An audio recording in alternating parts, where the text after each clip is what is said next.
Alright, so today, I'll be giving you guys sort of like a tour of my main base so that I can show you the things that I did to prevent the annoying glitches from happening and also show you how I improved the efficiency of my base. Quite a few people in the comments have been asking for this, so hopefully you find this video useful. So first up, let's talk about the outside part of my base and explain to you why I decided to go for this. When I was designing my base, my main focus was function and optimization. Of course, I'm also going to try to make it look decent and somewhat organized, but my overall priority is to make my base as efficient as possible. I decided to go for a square shape because I think that it's a lot easier to manage the space that way, and the stairs are going to be a lot more simple to set up compared to a more circular base design. The whole thing is also enclosed, which is a good thing because having everything in a contained space is going to prevent a lot of the glitches from happening. And also because my base is designed this way, it actually gives me a lot of freedom when it comes to expanding my base vertically whenever I need to. As you can see, I'm not using up all of the space within the circle, and there's actually a few reasons for that. Number one, we have structures in the game like the viewing cage where you actually can't build on top of it.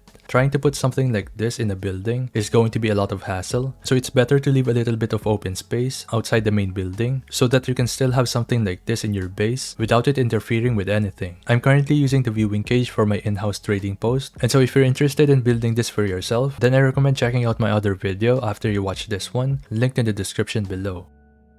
Another reason why I think it's important to leave a little bit of space is because your pals are inevitably going to be spawned outside the main building. I've seen this happen multiple times whenever I re-enter my base, because one moment they're all inside, but when I do something in my other base which is quite far away and then I go back to the other base, I very often see one pal that is hungry because they're suddenly stuck outside. And as far as I know, we can't really do anything about this, so whenever that happens, you at least have to make sure that they can easily make their way back into your base. Try to give your pals enough room they can walk on because they can actually get stuck when they get in contact with the blue outline of your pal box. And then of course make an entrance like this so that they can actually make their way back inside.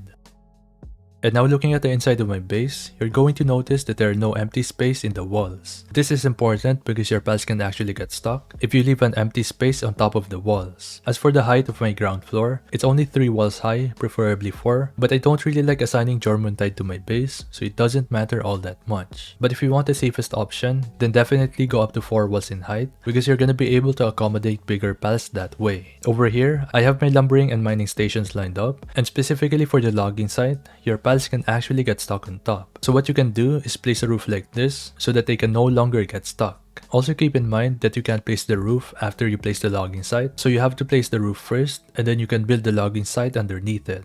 For the mining stations, the only thing that I added is a small container because for some reason, sometimes my pals are not going to transport the stone, so it ends up being maxed out. But if I place a storage item close to it, then they actually do. I have this smaller one very close to the mining stations, but I also have my bigger storage for wood and stone over on this side.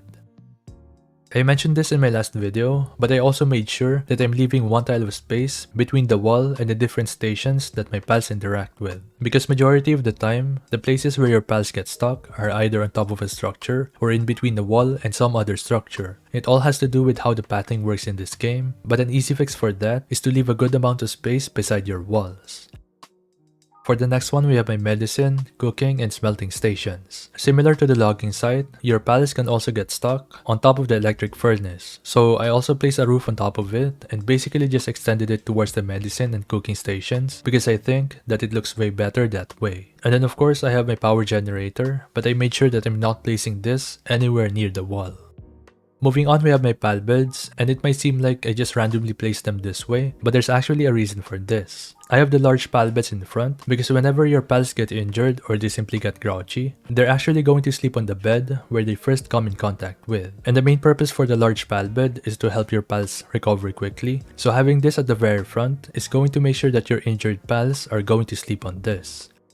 For the next one, we have my farming area, which is now significantly smaller because of the stacking method that I talked about in my previous video. A lot of people mentioned that you can stack more than 3 plantations, which you technically can, but I don't feel like I need more than what I have right now because my farm is already very sustainable, even with only a few plantations. And if you ask me, you honestly only need 4 berries, 3 wheat, and 2 for both lettuce and tomato. If I ever decide to add more plantations, then I might add more wheat, but even then, I can just keep farming the black market marketeer and buy off the wheat from the merchant. So for now, I think that it's more than enough, and I'm also very happy with how it looks. And speaking of looks, let's actually talk about the decorations on this floor and why I have them here. So the hot spring is down here because it needs to be very accessible to the pals, and then I just surrounded it with different production speed boost items and other miscellaneous items that are pal related. The only ones that are not here are the electric pylon and the silo. Your pals can also get stuck on top of these items, so it's not really a good idea to have this on the busiest area of your base. And then over here, I also have my drink bar, which is originally meant to cover this area of my base because a lot of my pals somehow get stuck here. Initially, I only had the roof covering this area, but then I decided to decorate a little bit in a way that it kind of makes sense. One thing though is that if you're using storage items for decoration, make sure that you place non-stackable items inside so that your pals don't consider this as a viable storage.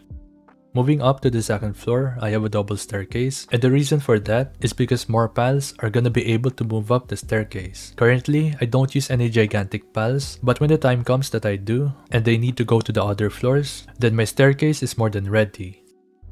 Onto the actual second floor, this is where I keep the majority of my storage and also my assembly lines. It makes a lot of sense to put these things here because not a lot of pals need to interact with these, and Anubis is the only one that they want to be working in this area. I also feel like one assembly line for each type is more than enough, but I don't really have anything else to put in this area, so I decided to build some more. And over here, we have my storage, which is protected by this makeshift entrance that I made. And the good thing about this is that even though there's a big entrance for my storage, I'm actually the only one who can get inside. My pals won't be able to enter this area, so I find this to be better than a traditional door because I don't have to worry about opening and closing it. One more thing is that I also made sure that I have a good amount of space between the storage box and the wall, because even though my pals can't enter my storage room, they can still put random items in my storage if the storage box is too close to the wall.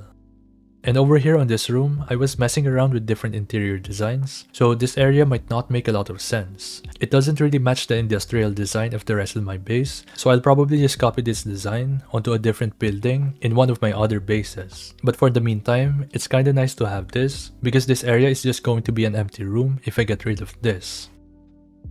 Moving on to the next floor, this is mainly going to be for my breeding farms. I also keep my silo on this floor away from all of my pals so that they don't get stuck, and I also have my electric heater and cooler, but this one is only here for looks. I don't really like using this simply because it's way better to use the regular heaters and coolers. I also have a couple of egg incubators and a pal condensation menu, but this one is more like a temporary thing because I haven't gotten around to making my dedicated breeding base yet. So for now, this is what I have to work with.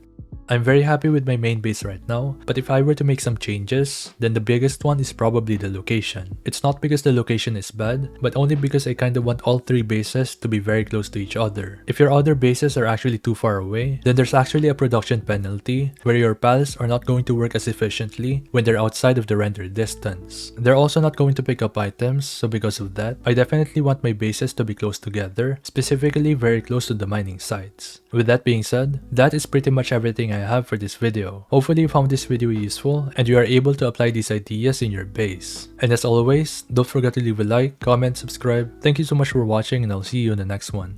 Peace.